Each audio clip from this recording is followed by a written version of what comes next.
এগিয়ে যেতে থাকবো। আমার আখেরি কদম, আমার মৃত্যুর আগ মুহূর্তে সর্বশেষ নিঃশ্বাস আল্লাহর রাহে উৎসর্গিত হয়। হে ওলামায়ে দেওবন্দের সন্তানেরা, হে শহীদুল হিন্দের সন্তানেরা, আমি আজ তোমাদেরকেও এই শপথের পানিতে উদ্বুদ্ধ করতে চাই।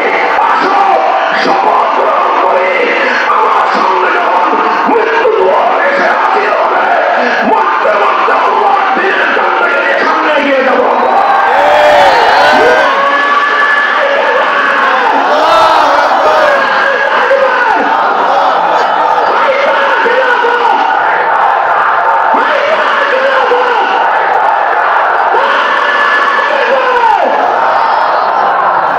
মুহতারাম হাজিরিন, এটাই সিরাতুন নবী, এটাই নবী জীবনের সর্বোত্তম আদর্শ। আলহামদুলিল্লাহ, আমাদের সামনে আমার নবীর সিরাত মওজুদ, আমাদের সামনে আমাদের নবীর নবুয়তের 23 বছরের জিন্দেগির রাত আর দিনগুলো মওজুদ।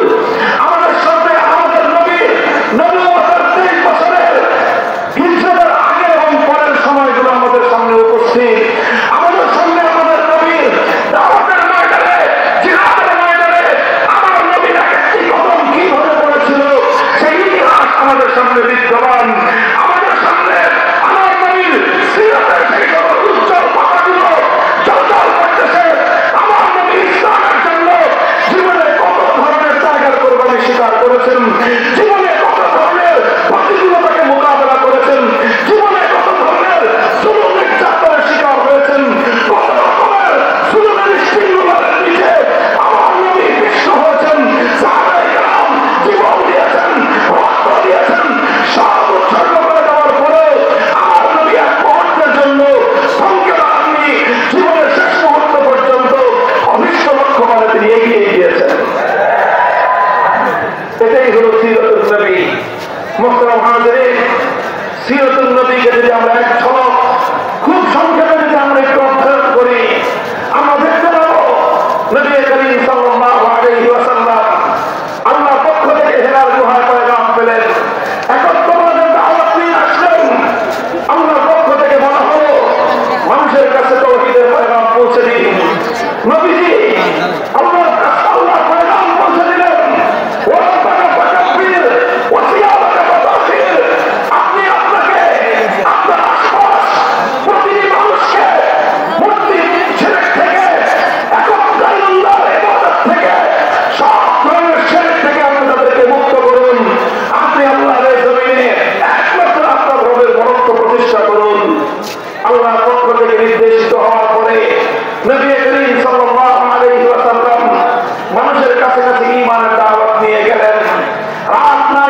তারা হযরত বেলালকে ফুটন্ত বালুর উপর চিৎকারে শোয়ে বুকের উপর পাথর চাপা দিয়েছে।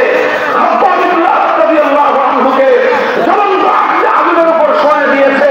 শরীর থেকে চামড়া গোশত চর্বি খসে পড়ে পড়ে সে আগুন নিভে গিয়েছে, কিন্তু নির্দয় পছন্দদের হৃদয়ের মধ্যে এতটুকু দয়ার উদ্রেক হয়নি। হযরত ইয়াসির রাদিয়াল্লাহু আনহুকে দ্বিখণ্ডিত করে হত্যা করেছে। হযরত সুমাইয়া রাদিয়াল্লাহু আনহাকে নির্মমভাবে হত্যা করেছে। হযরত আম্মারকে বুকের মধ্যে মাথা নিচের দিকে দিয়ে পায়ের মধ্যে রশি থেকে ঘন্টার পর ঘন্টা ঝুলন্ত করে রেখেছে। আল্লাহর নবীর গলার মধ্যে গামছা পেঁচিয়ে শ্বাসরুদ্ধ করে হত্যার পায়তারা চালিয়েছে। সাজদারত অবস্থায় নবীর মাথার উপর উটের ঝুড়ি ফেলে দিয়ে আমার নবীকে হত্যা করার ষড়যন্ত্র চালিয়েছে। এমন কোন ষড়যন্ত্রের এমন কোন ইতিহাস নাই, ষড়যন্ত্রের এমন কোন রকম ফের নাই যেটা মক্কার মাটিতে আল্লাহ নবী এবং সাহাবীদের সঙ্গে অ্যাপ্লাই না করা হয়েছে। কথা ঠিক কিনা? আপনাদেরকে আমি প্রশ্ন করতে চাই, এই জুলুম, এই অত্যাচার, এই বর্বরতা, এই পাষণ্ডতা, এই নৃশংসতা, এই নির্মমতার সামনে আল্লাহ নবী ভয় পেয়ে নিজেকে গুটিয়ে নিয়েছিলেন? বলেন, নবী থমকে গিয়েছিলেন? নবীজি তার মিশনকে স্থগিত করে দিয়েছিলেন? না, বরং কি করেছেন? আল্লাহ নবী যখন দেখলেন যে মক্কার মানুষ আর ইসলাম গ্রহণ করার তেমন একটা আশা করা যায় না, নবীজি নতুন জায়গার সন্ধান করেছেন। মক্কার মানুষ ইমান গ্রহণ করে নাই, আমার নবী তায়েফে গিয়েছেন, তায়েফে দাওয়াত দিয়েছেন। তায়েফে 1 মাস পর্যন্ত আল্লাহর নবী দাওয়াতের মেহনত করেছেন। তায়েফের ইতিহাস আরো নির্মম ইতিহাস, তায়েফের ইতিহাস আরো মর্মান্তিক ইতিহাস, তায়েফের ইতিহাস আরো দুঃখদায়ক ইতিহাস, তায়েফের ইতিহাস রক্ত ঝরা ইতিহাস, তায়েফের ইতিহাস অস্ত্র ঝরা এক নির্মম উপাখ্যান। আম্মা জান হযরত আয়েশা রাদিয়াল্লাহু আনহা নবীজিকে প্রশ্ন করেছিলেন, ইয়া রাসূলুল্লাহ, আপনার এই জীবনে ইসলামের জন্য, আল্লাহর দ্বীনের জন্য কাফের এবং জালেমদের পক্ষ থেকে আপনি তো অনেক রকম নির্যাতনের শিকার হয়েছেন। আপনার ওহদের মাঝে দণ্ডল ভেঙেছে, মাথা ভেঙে গিয়েছে, বেহুশ হয়ে পড়ে গিয়েছেন, গুজব ছড়িয়ে পড়েছে, আপনি শহীদ হয়ে গিয়েছেন। এত নির্মম নির্যাতন, তবে এর মধ্যে সবচেয়ে কঠিন দিন আপনার জন্য কোনটা ছিল? নবী করিম সাল্লাল্লাহু আলাইহি ওয়াসাল্লাম নিজে নির্ধারণ করলেন, আমার জন্য সবচেয়ে কঠিন দিন ছিল সেই তায়েফের ময়দানে, যেদিন আমি তাদের কাছে দাওয়াত প্রদান করেছিলাম। তারা কেউ আমার দাওয়াত গ্রহণ করবে তো দূরের কথা, দাওয়াত গ্রহণ করেই নাই। ন্যূনতম একটু মেহমান হিসাবে আমাকে একটু সম্মান দেখাবে, সেটাও দেখা নাই। সাধারণ একটু মানবিক আচরণ করবে, সেটাও তারা করে নাই। আমাদের দাওয়াত প্রত্যাখ্যান করার পাশাপাশি তারপর সমস্ত দুষ্ট সন্ত্রাসীদেরকে আমাদের উপর মেলিয়ে দিয়েছে। তারা পাথরের বৃষ্টি বর্ষণ করেছে আমার উপর।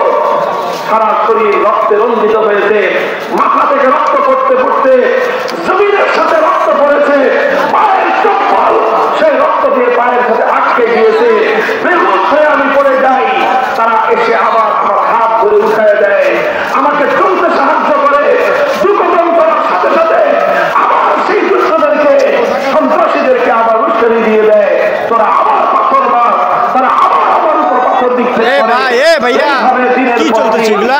মাঝখানে তাইফের মধ্যে পাথর বৃষ্টির মধ্য দিয়ে আমাকে অতিক্রম করতে হয়েছে। এক ব্যক্তিও কালেমা পড়ে নাই। মোহতারাম হাজিরিন, ইতিহাস আমরা সকলেই জানি, সবাই পড়ি। এরপরে আবার সেই ইতিহাসটা আমি একটু ভিন্ন আঙ্গিকে আলোচনায় আনতেছি।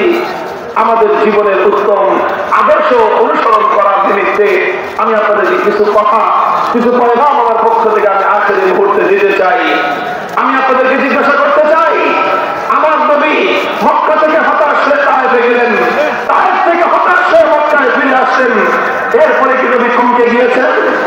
না, আমার নবীর অভিযানে ক্রান্তি বলতে কোনো শব্দ ছিল না। আমার নবীর অভিযানে ক্রান্তি বলতে কোনো শব্দ ছিল না। আমাদের নবীর ইতিহাসে জমে যাওয়া কোনো শব্দ ছিল না। আমার নবীর অভিযানে একটাই শব্দ ছিল, সামনে এগিয়ে চলো, সামনে এগিয়ে চলো, ইসলাম নিয়ে সামনে আগাতে থাকবো।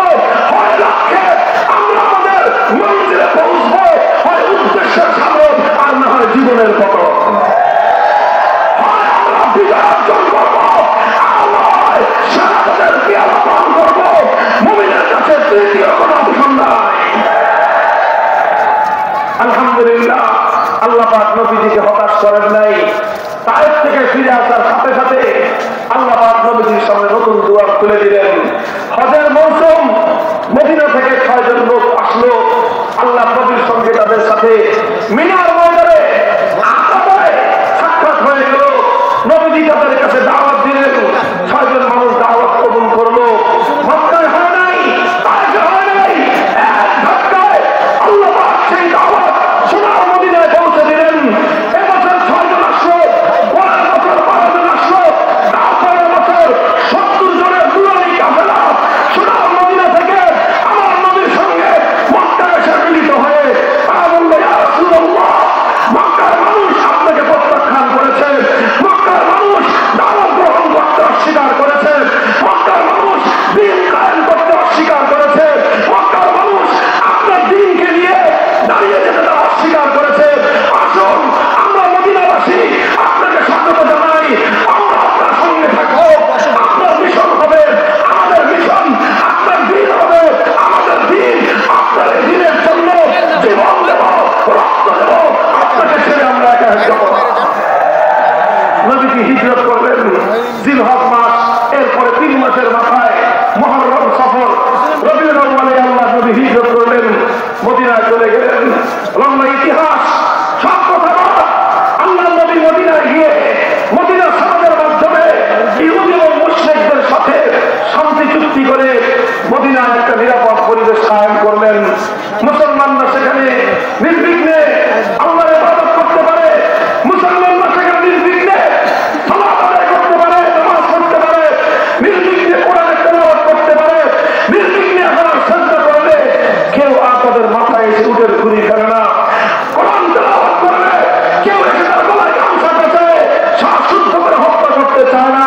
কালেমা পড়লে কেউ এসে তাদেরকে দ্বিখণ্ডিত করার হুমকি দেয় না।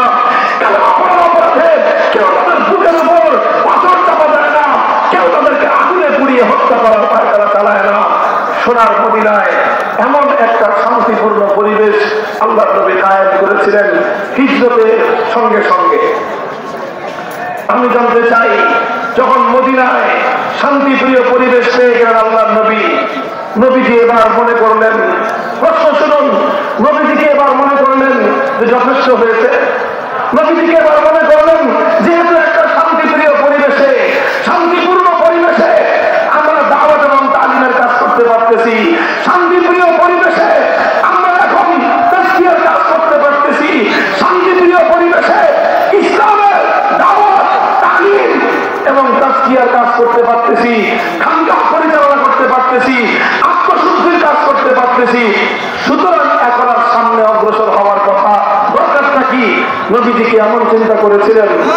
ইতিহাস কি বলে, কোরআন কি বলে, আল্লাহ পয়গম্বরের পবিত্র সিরাতের ইতিহাস আমাদেরকে কি বলে? 1 বছর অতিক্রান্ত হওয়ার আগে আমার নবী ঘোষণা করলেন, ইসলাম শুধুমাত্র শান্তিপূর্ণভাবে তালিম, তাবলীগ আর তাজকিয়ার খেদমতের জন্য দুনিয়াতে আসে নাই। ইসলাম শুধু দুনিয়াতে শান্তিপূর্ণভাবে নামাজ রোজা পালন করার জন্য আসে নাই। ইসলাম শুধু দুনিয়াতে মুসলমানরা নিরাপদে আল্লাহর নাম জিকির করবে, আল্লাহর ইবাদত করবে, এতটুকুর জন্য শুধু ইসলাম আসে নাই। নবীজি ঘোষণা করলেন, উযিনা লিল্লাযীনা ইউকাতালুনা বিআন্নাহুম যুলিমু ওয়া ইন্নাল্লাহা আলা নাসরিহিম লাকাদির। আল্লাহর নবী ঘোষণা করলেন, ইসলামের এখন মূলনীতির পরিবর্তন। 14 বছর পর্যন্ত মূলনীতি ছিল ইসলামের উপর কেউ আঘাত করলে, মুসলমানদের উপর কেউ আঘাত করলে পাল্টা আঘাত করা হতো না।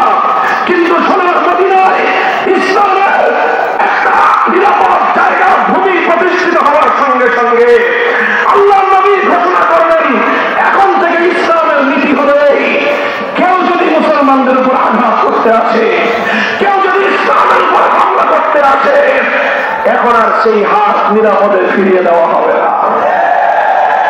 এখন যারা ইসলামের উপর আঘাত করার জন্য অগ্রসর করবে, মুসলমানদের উপর এখন যে কালো হাত এগিয়ে আসবে, মুসলমানরা এখন থেকে সেই কালো হাত ভেঙে করিয়ে দিবে, ভেঙে করিয়ে দেবে।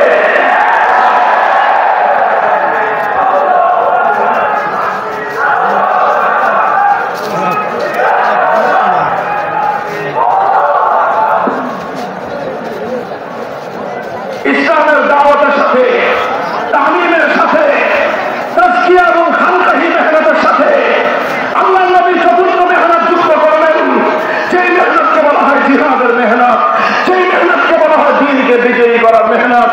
আল্লাহ নবী এই মেহনত দিয়ে গেলেন বদরের রণাঙ্গনে মাত্র 313 জন নিরস্ত্র অসহায় সাহাবায়ে কেরামকে নিয়ে বদরের রণাঙ্গনে জিহাদ করলেন। 14 জন সাহাবায়ে কেরাম শাহাদাত বরণ করলেন। পরের বছর উহুদের ময়দানে জিহাদের মাঠে নামলেন। 70 জন সাহাবী জীবন দিলেন, শাহাদাত বরণ করলেন। নবীজির প্রাণাধিক প্রিয় চাচাজান হযরতে হামজা রাদিয়াল্লাহু আনহু শাহাদাত বরণ করলেন। শাহাদাতের পরে তার পক্ষ বিদীর্ণ করে কলিজা বের করে বেঈমানের দল সেই কলিজা চিবিয়ে চিবিয়ে খেলো। আমার নবীর মাথা ভাঙলো, দাঁত ভাঙলো, সর্বশরীর থেকে রক্ত ঝরলো, নবীজি মাটিতে পড়ে গেলেন। এরপরে কি আল্লাহর নবী বলেছিলেন এই কথা যথেষ্ট হয়েছে, আর দরকার নাই? বলেন, জোরে জোরে বলেন। আমার নবী কি থমকে গিয়েছিলেন? দিনের নবী কি স্তব্ধ হয়ে গিয়েছিলেন? দিনের নবী কি নীরব হয়ে গিয়েছিলেন? ইতিহাস বলে যে না, আমার নবী দিনের এই মিশনকে নিয়ে আরো সামনে অগ্রসর হয়েছেন। খন্দকের জিহাদে পেটে পাথর বেঁধেছেন। এরপরে মদিনা থেকে একটা একটা করে গাদ্দারির কারণে ইহুদি এক একটা সম্প্রদায়কে দৃষ্টান্তমূলক শাস্তি প্রদান করেছেন। ইহুদিদেরকে আল্লাহর নবী দৃষ্টান্তমূলক শাস্তি দিয়েছেন। বনু কাইনুকা বহিষ্কার হয়েছে, বনু নযীর বহিষ্কার হয়েছে। বনু কুরাইজাকে একদিনে 800 বনু কুরাইজার গাদ্দার ইহুদিদেরকে আল্লাহর নবী মৃত্যুদণ্ড দিয়ে মৃত্যুদণ্ড কার্যকর করেছেন।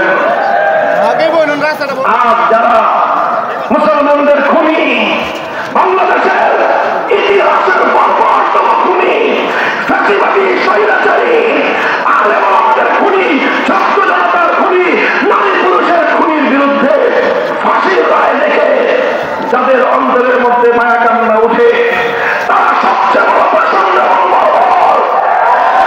ওরা মানবতা বিরোধী। ওদের অন্তরের মধ্যে নিরীহ মানুষের জন্য কোনো মায়া মমতা নাই। আল্লাহর পয়গম্বর একদিনে 800 বিশ্বাসঘাতক গাদ্দার ইহুদিদের মৃত্যুদণ্ড কার্যকর করেছেন। মনে রাখবেন, ইসলামের দৃষ্টিতে সব অপরাধের ক্ষমা আছে, গাদ্দারির কোনো ক্ষমা নাই। জাতির সঙ্গে যারা গাদ্দারি করবে, দেশের সঙ্গে যারা গাদ্দারি করে, দেশকে ভিন্ন জাতি ভিন্ন আদর্শের কাছে বিক্রি যারা করে দিবে, তাদের ব্যাপারে নমনীয়তা প্রদর্শন করবার কোনো সুযোগ নাই, কোনো সুযোগ নাই।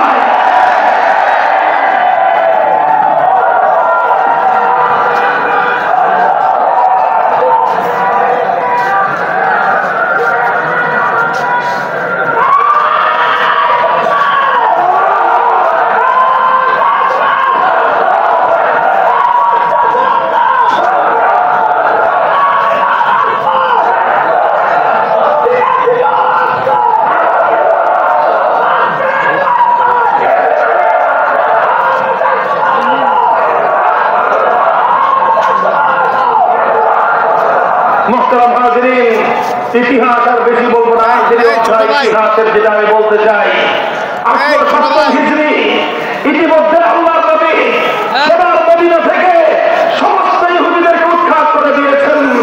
আল্লাহ নবী বদর খন্দকের মাধ্যমে কুরাইশ মক্কার শক্তির কোমর ভেঙে দিয়েছেন। আল্লাহর নবীর জন্য গোটা মদিনায় কোন বেঈমান ছিল না।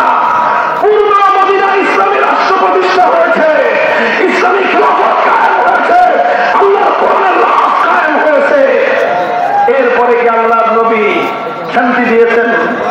নবীজি কি মনে করেছেন যে বাস আর সামনে আগানোর প্রয়োজন নাই? বলেন ইতিহাস কি বলে?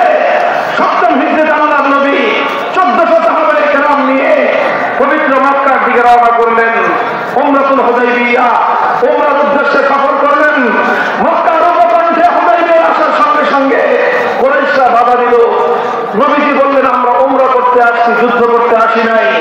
তবুও মক্কার কুরাইশরা নবীজিকে মক্কায় ঢুকতে দিল না।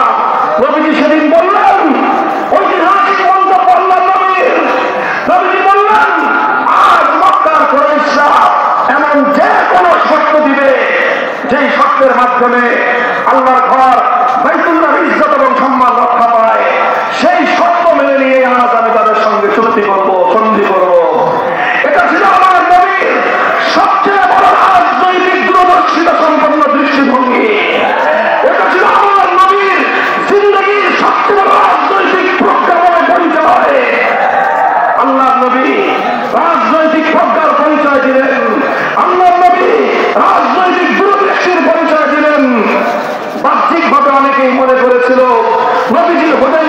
সন্ধির মাধ্যমে নথি স্বীকার করেছেন। আসলে এটা নথি স্বীকার ছিল না, বরং এই হুদায়বিয়ার মাধ্যমে, হুদায়বিয়া সন্ধির মাধ্যমে আমার নবীর রাজনৈতিক দূরদর্শিতার প্রমাণ হয়। প্রমাণ হয় আল্লাহ নবী শুধু মসজিদের ইমাম ছিলেন না, প্রমাণ হয় আল্লাহ নবী শুধু মুআল্লিম আর শিক্ষক ছিলেন না, প্রমাণ হয় আল্লাহ নবী শুধুমাত্র উম্মতের আত্মশুদ্ধির মুজাক্কি ছিলেন না, প্রমাণ হয় আল্লাহ নবী যেমন উম্মতের ইমাম ছিলেন, যেমন উম্মতের শিক্ষক ছিলেন, যেমন উম্মতের আত্মশুদ্ধির মেহনতকারী ছিলেন, ঠিক তদ্রূপ আমার নবী এই উম্মতের মধ্যে সবচেয়ে দূরদৃষ্টি সম্পন্ন, প্রজ্ঞা সম্পন্ন রাজনৈতিক নেতৃত্বের অধিকারী ছিলেন। কারণ এই হুদায়বিয়া সন্ধির মাধ্যমে পরবর্তী 2 বছর বিশ্ব বিপ্লব হয়েছিল। পরবর্তী 2 বছরে আল্লাহর নবী রোম সম্রাট, পারস্য সম্রাট, পৃথিবীর বড় বড় সকল সম্রাটদের দাস দরবার পর্যন্ত কালেমার দাওয়াত পৌঁছে দিতে সক্ষম হয়েছিলেন।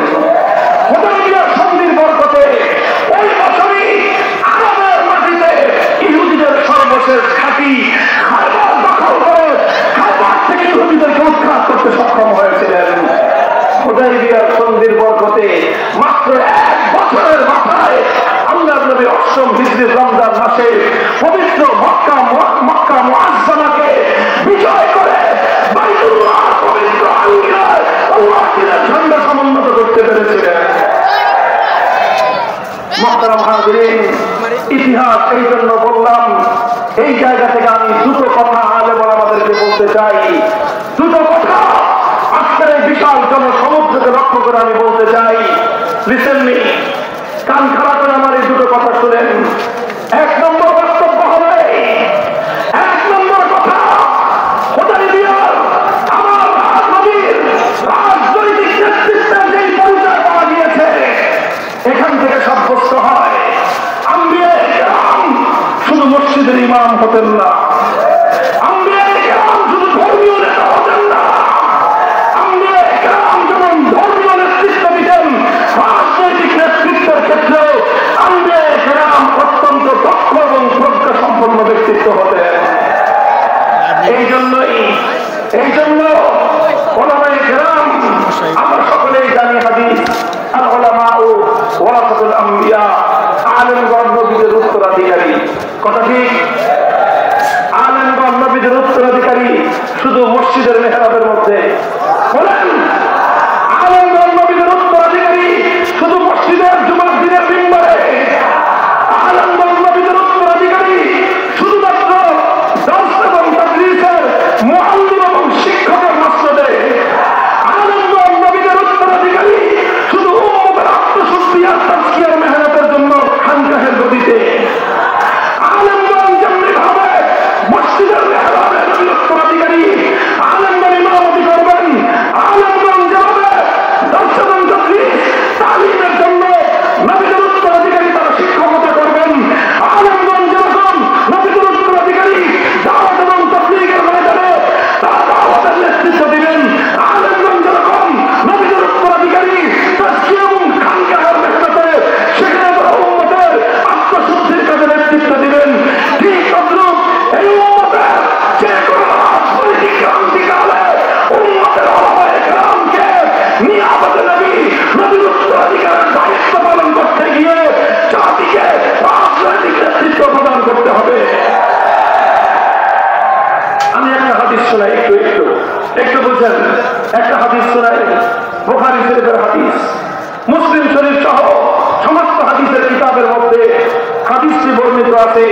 নবীজি বলেন, কানাত বনু ইসরাঈল তাসুসুহুমুল আম্বিয়া কুল্লামা হালাকা নাবিয়্যুন খালাফাহু আখার ওয়ালা নাবিয়্যা বাদি ওয়া সায়াকুনু খুলাফাউ ফায়াকসুরুন। নবীজি বললেন, দেখো আমাদের পূর্বে যারা নবী হতেন, প্রত্যেক নবী তার কওমের সিয়াসতের দায়িত্বশীল হতেন। কিসের দায়িত্বশীল? মাদ্রাসার ছাত্ররা বলো, কিসের দায়িত্বশীল? আমি ছাত্র রাজনীতি শেখাচ্ছি না তোমাদেরকে হাদিস শেখাচ্ছি। হাদিসের শিক্ষাটা যদি গ্রহণ করতে ব্যর্থ হও, তুমি ভালো আলেম হতে পারো। নবীগণ সিয়াসতের দায়িত্বশীল হতেন। তাসুসু মিন ফাতা ইয়াসুসু সিয়াসাতুন, মাসদার হলো সিয়াসত, বাবে নকরা আমসুল থেকে এর মুজাররাদের সিগা ইস্তেমাল ব্যবহার হয়। আল্লাহ নবী বলতেছেন সিয়াসতের দায়িত্ব হতো নবীদের। কুল্লামা হালাকা নবিয়্যুন খালাফাহু আখার, এক নবী চলে গেলে আরেক নবী আসতেন, তিনি উম্মতের সিয়াসতের হাল ধরতেন। সিয়াসত শব্দের অর্থ কি? মাদ্রাসার সমস্ত ছাত্ররা এক বাক্যে বলবা সিয়াসত শব্দের আবিধানিক কি অর্থ বলো। এই কয়জন মানুষ জানে? হ্যাঁ, নাউযুবিল্লাহি মিন যালিক, ইন্না লিল্লাহি ওয়া ইন্না ইলাইহি রাজিউন। বলো সিয়াসত শব্দের অর্থ কি? এখানে মাদ্রাসা তো আরো ছাত্র আছে, আরো ছাত্র আছে। সিয়াসত শব্দের অর্থ কি আরবি ভাষায়? রাজনীতি। তাসুসুহুমুল আম্বিয়া, সমস্ত নবীগণ রাজনীতি করতেন। সমস্ত নবীগণ উম্মতের রাজনৈতিক কান্ডারি হতেন। বলবেন যে হুজুর ছেলেকে আপনি সব আলেমদেরকে রাজনীতি করতে বলেন না, আমার মাথা এত খারাপ হয়নি। আমি সমস্ত আলেমদেরকে রাজনীতি করতে বলি না। বলবেন যে হুজুর কি বলতে চান আপনি? আমি বলতে চাই সব হুজুররা কি মসজিদ ইমামতি করে? বাংলাদেশে মসজিদ হলো সর্বোচ্চ 4 থেকে 5 লক্ষ। আলহামদুলিল্লাহ বাংলাদেশে আলেম ওলামাই আছে 50 লক্ষ। তাহলে মসজিদ ইমামতি করে কয়জন? 5 লক্ষ সর্বোচ্চ। সব মিলায় কওমি আলিয়া সব মিলায় 5 লক্ষ মানুষ মসজিদে ইমামতি করে। তাও যদি ধরে নিই সব মসজিদে ইমাম আছে, গ্রামগঞ্জে অনেক মসজিদ আছে কোনো ইমাম নেই, তাহলে সবাই তো ইমামতি করে না। কিন্তু ইমামতি করাটা এটা আল্লাহ নবীর জিম্মা ছিল কিনা বলো? আমার নবীর পূর্ণ 23 বছরের নবুয়তের জিন্দেগিতে নবীর জীবন দশায় আল্লাহ নবীর অন্তিম মুহূর্তে মৃত্যু সজ্জায় আবু বকর রাদিয়াল্লাহু আনহু 17 ওয়াক্ত নামাজ ইমামতি করেছেন। কয় ওয়াক্ত? 17 ওয়াক্তের মধ্যে আবার 1 ওয়াক্তের ইমামতি অর্ধেক আল্লাহ নবী করেছেন, অর্ধেক আবু বকর সিদ্দিক করেছেন। আর এর আগে নবীর সামনে মাত্র একদিন হযরত উমাইয়া ইবনে কাব রাদিয়াল্লাহু তাআলা ইমামতি করেছিলেন। আরেকদিন আবু বকর সিদ্দিক ইমামতি শুরু করেছিলেন। নবী যাওয়ার সঙ্গে সঙ্গে ইমামতি আল্লাহ নবীর কাছে সুপর্দ করে আবু বকর সিদ্দিক তিনি মুসল্লিদের কাতারে শামিল হয়ে গিয়েছেন। তাহলে নবীর জীবনে নবীর সামনে তো অন্য কেউ ইমামতি করে নাই, সবসময় ইমামতি করতেন কে? বলা নবী ইমামতি করতেন। সুতরাং আজকে যারা উম্মতের ইমাম তারা শুধুমাত্র মসজিদের মেহরাবে দাঁড়িয়ে কোন কমিটির চাকরি করে না, তারা আল্লাহ নবীর নিয়ামতের জিম্মাদারি আদায় করে।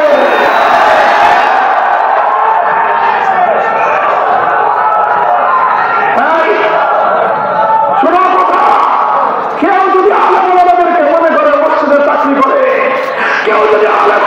মনে করে কমিটির চাকরি করে, ইমাম সাহেবকে যদি কেউ তারা তাদের চাকর মনে করে, আল্লাহর কসম খেয়ে বলি সেই মসজিদের কমিটি ইমামকে তাদের চাকর মনে করে, ওই কমিটির নামাজও হয় না, ওই মুসল্লিদের নামাজও হয় না। ইমাম কমিটির চাকর নয়, ইমাম মুসল্লিদের চাকর নয়, ইমাম কারো চাকর নয়, ইমাম আল্লাহ নবীর উত্তরাধিকারী। নবীজির উত্তরাধিকারী হিসাবে ইমামতের দায়িত্ব পালন যতদিন করতে পারবে ততদিন ইমাম সাহেবের জন্য ইমামতি করা যায়। যেদিন ইমাম আল্লাহ নবীর উত্তরাধিকারীর দায়িত্ব পালন করতে পারবে না, কমিটির চাকরি করতে হবে, সেদিন থেকে ইমামের ইমামতি করা বৈধতা হতে পারে না।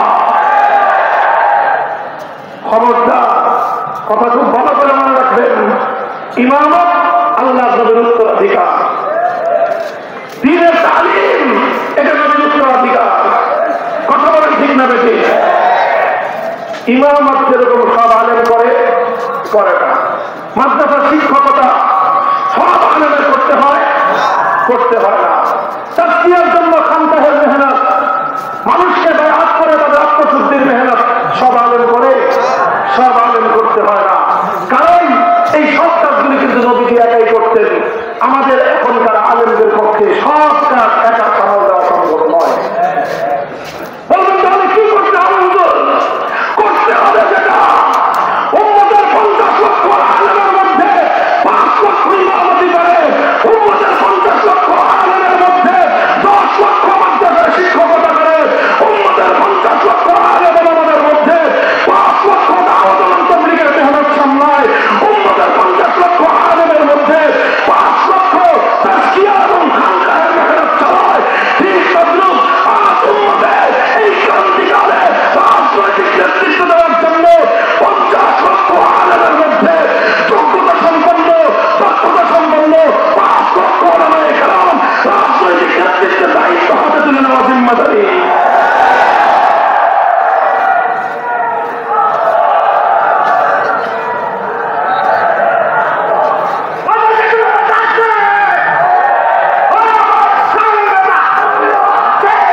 শাইখুল হাদিস আল্লামা আজিজুল হক রাহমাতুল্লাহি আলাইহি আমরা যার নাম নেওয়া আদর্শের সন্তান, আর আল্লাহ মেহেরবানি আমি পৌরজাত রক্তের সন্তান, শুধু শুধু আদর্শের সন্তান, শুধু শুধু আদর্শের একবারের সন্তান না, ট্রিপল 3 বার শাইখের কাছে বুখারী শরীফ পড়া সন্তান।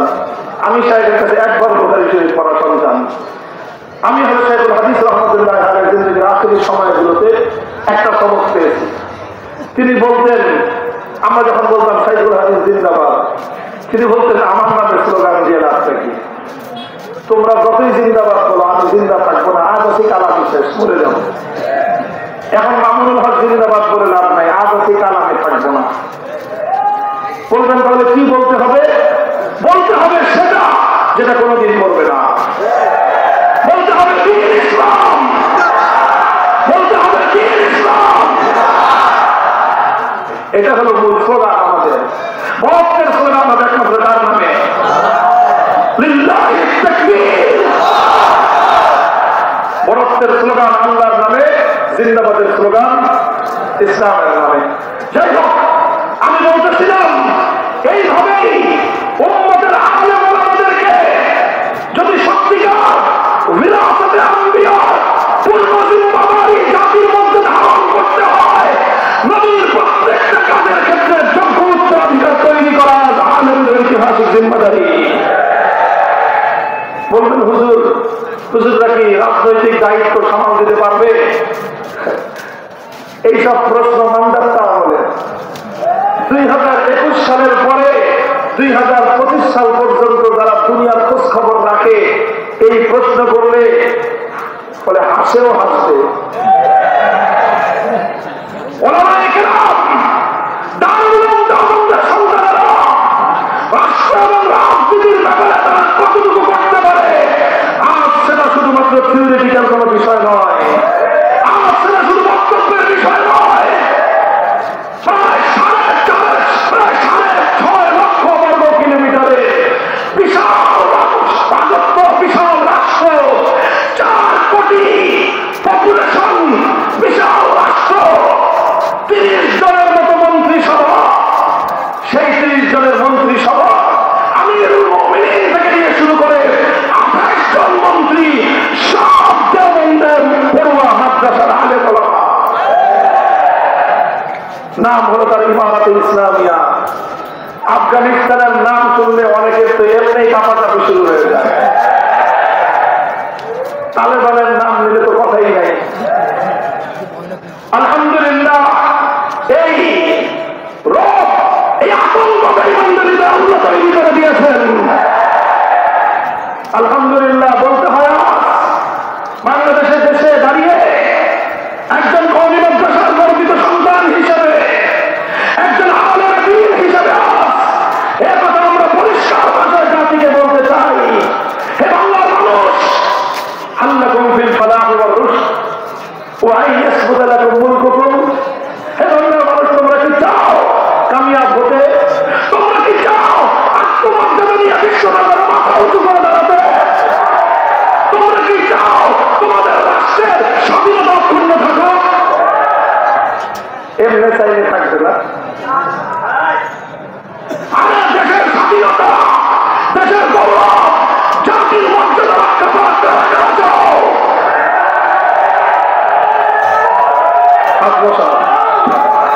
হ্যাঁ, এইভাবে চাইতে হবে। দেখো, আমি তোমাদেরকে 2টি দৃষ্টান্ত শোনাই, বসো, এই খেয়াল করে শোনো, 2টা দৃষ্টান্ত শোনাবো তোমাদেরকে। একটা রাষ্ট্রের পররাষ্ট্রমন্ত্রী, এক কথা শোনেন, এক রাষ্ট্রের,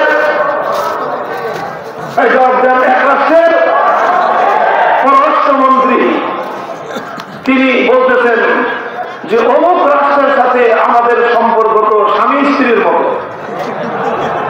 মনে আছে কথা? কার কার মনে আছে? তুলেন তো। আলহামদুলিল্লাহ। এই পররাষ্ট্রমন্ত্রীরা উগান্ডার ছিলেন, হ্যাঁ, আফ্রিকা জঙ্গলে, কোথায়? এই বাংলাদেশের পররাষ্ট্রমন্ত্রী ছিলেন। তিনি কি বললেন? আমাদের সম্পর্ক তাদের সাথে স্বামী স্ত্রীর মতো। মানে স্বামী তোমরা, মানে আমাদের দেশ স্বামী না স্ত্রী?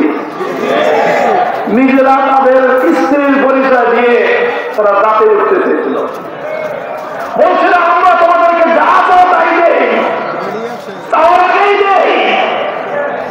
এইভাবে সব দিয়ে দিয়ে তাদের কাছ থেকে একটু ভিক্ষা নিয়ে থাকতো। কি নিয়ে থাকতো? কি নিয়ে? ভিক্ষার খয়রাত খেয়ে খেয়ে 15 বছর বেঁচেছিল। এই হলো একটা রাষ্ট্র এবং সেই রাষ্ট্রের প্রধানমন্ত্রীর আচরণ। আর গত 2 মাস আগে সেই ভারতে আরেকটা রাষ্ট্রের একজন পররাষ্ট্রমন্ত্রী আসলেন।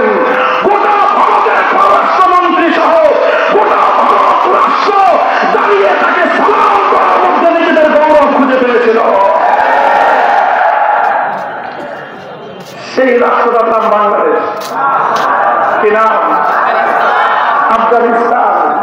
সেই রাষ্ট্রটার নাম হলো ইমারতে ইসলামিয়া। বল আলহামদুলিল্লাহ। আরো মজার কথা, সেই রাষ্ট্রের পররাষ্ট্রমন্ত্রী সুটটাই পরা জাতিসংঘের কর্মকর্তা।